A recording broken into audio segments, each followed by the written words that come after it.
guys, this is Nicole of The Curious Creative, and I am back with another design exercise.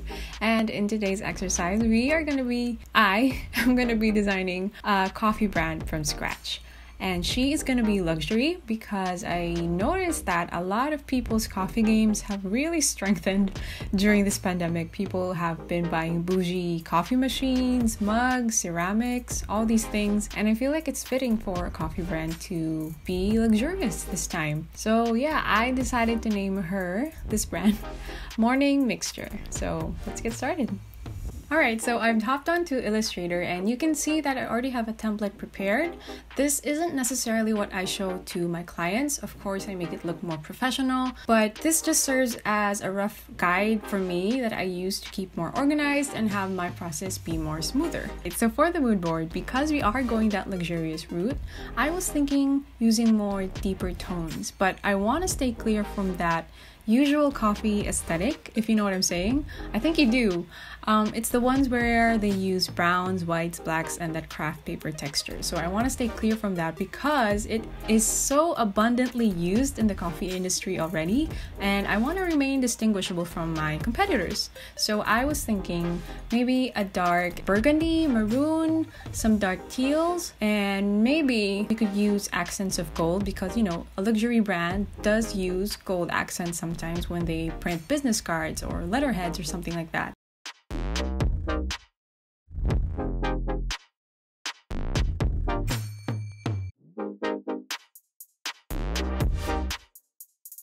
So we're done with the mood board and we're gonna jump into the color scheme. So with the color scheme, it's basically what you see on the mood board already. I'm gonna maybe play around with a few more variations of maroon or burgundy and maybe add in a dirty orange because I feel like without that orange, the colors look intimidating and we need a little bit of warmth to balance it out. So I'm gonna add in an orange and maybe a gold accent so we really see it come together.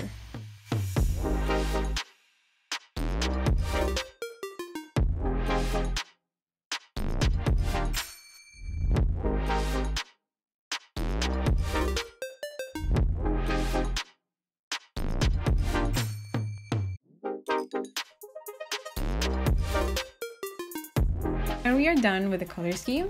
I'm happy with how it turned out. I think we did a good job with adding the orange and the gold because it really brightens up the color scheme all in all. And yeah, so we're gonna move on to the typography. And with typography, when we say luxurious, the first thing that comes in my mind in terms of fonts is serif. So a serif font looks more luxurious versus a sans serif font. So what I'm gonna do is compile a bunch of sans serif fonts and see which one works for this brand, keeping in mind that it has to look elegant, luxurious, and sleek.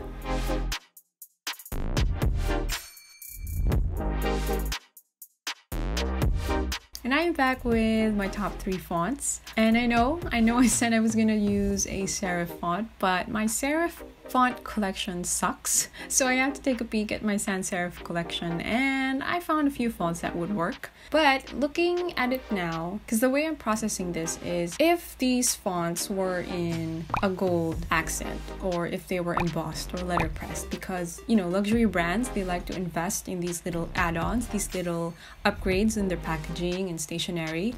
Which font among these 3 would work best in those scenarios? And I feel like number 3 is really speaking to me, I guess. So this is a Magro Bold, and I feel like the variation in thickness and the unique cuts on the tails is more visually impactful.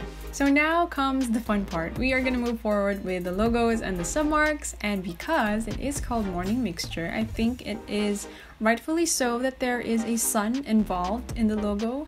So I'm just going to drag down the font that we chose over here, and usually I would use a background color from our color scheme, but I only do that so that everything looks cohesive when you watch this. But really I would recommend to use a black or white background because if it looks good in grayscale, it's definitely going to look good when you start applying color. And now I'm just going to start playing around with ideas. Now, it doesn't have to be great the first time. You're really just playing around and getting a feel of things. You'll eventually get there if you keep experimenting. So what I want to do is replace this O with a sun so that it has that morning element to it. But first, I'm going to bring down mixture over here because I feel like it's too long. This is too lengthy for my eyes, so I want it stacked on top of each other. and then give it some room to breathe. Where's the G? Alright, so now that we have that, I can right click and create outlines and ungroup this so that we can individually move the letters, remove that O. So to be able to create the sun, I was thinking of using the star tool over here. And for those of you who don't know how to use the star tool, I'm gonna try to explain it as best I can. Radius 1, radius 2, and points. Those are the elements that make up the star. Radius 1 pertains to the center of your star to the tips of your rays. And radius 2 pertains to the center of your star to the base of your rays. The points just pertain to the number of rays that make up your star. So for this star, we are going to use 50 pixels for radius 1, 20 pixels for radius 2, and 20 points. So click OK, and that's pretty much how it's going to look like. And what I want to do is select the tips because they're too pointy for me. And then just nudge these down. There.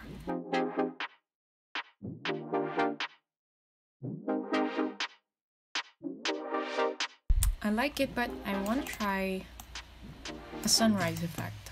And the way I'm going to do that is to just split my sun in half. Select these both, and then go to Pathfinder and select Divide. So that we have divided our star to create that sunrise.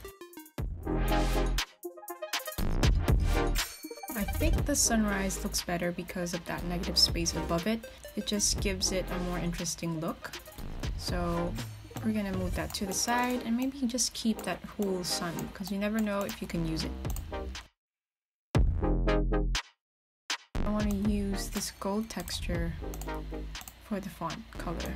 Alright, so here's a little tip for you guys. I'm not sure if you may or may not know this, but when you use clipping masks, sometimes it gets a little iffy. So let's say I have this group over here. I'm gonna put that texture beneath that, right click on these two, and then make clipping mask. And you'll see that the gold texture doesn't show up, but it's still there. You can still move it around. It becomes a mask, but it doesn't show what the layer is underneath. So what I like to do, I'm just gonna release that and turn it back to black. What I like to do as a solution for this, so say you have multiple layers that you want as one whole mask. So you select all of those, go to Object, Compound Path, and then Make. So you'll see in your layers that it's become a compound path. And just put that texture, whatever it is, underneath, select those two things, right click, make clipping mask again, and you'll see that it finally turns up. This might be useful for you guys, maybe not, but at least you learned something from this video. So there we have it, our morning mixture golden logo. And now I want to start with an image icon. So I think I'm going to be using this whole thing over here. Again, let's make it in grayscale. And what I want to do is put a bean in the middle of this, in the middle of the sun, to represent, you know, the coffee element of that morning mixture. Make that white. Put that in there, kind of give it the shape of a bean.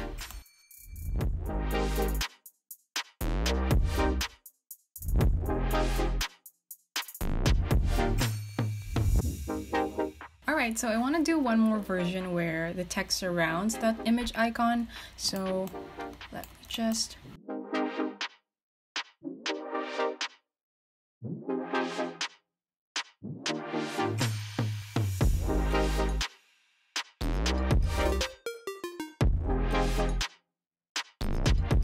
yeah, so something like this.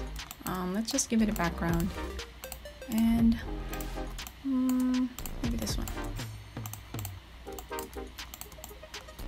And now I think I'm going to add in one more submark, which could be used for like a vertical orientation, and maybe make it a monogram. So we can use these two M's as a monogram, again using the grayscale method.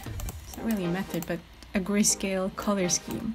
I'm thinking of stacking these two M's, something like that, and then giving it like a window. I don't know, I feel like when you're looking out to the sunrise, you're looking out through your window. So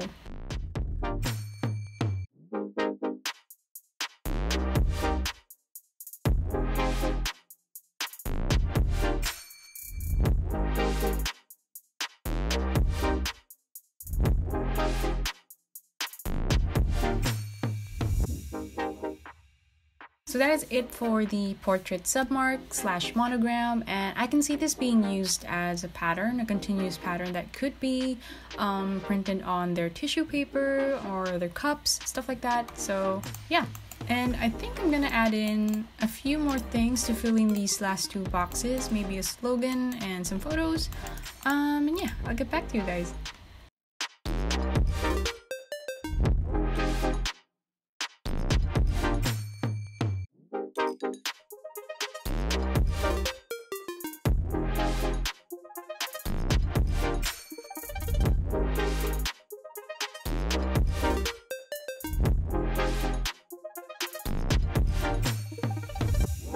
So now that I'm done with the visuals, submarks, and logos, I just added in a couple of photos that the brand could maybe use, like the interior of their coffee shop, some coffee pouring into a mug, and some sunlight shining against some curtains. So now that that's done, we can now move on to the mock-ups, and I'm going to be applying what we did here to those mock-ups and show you guys the end result.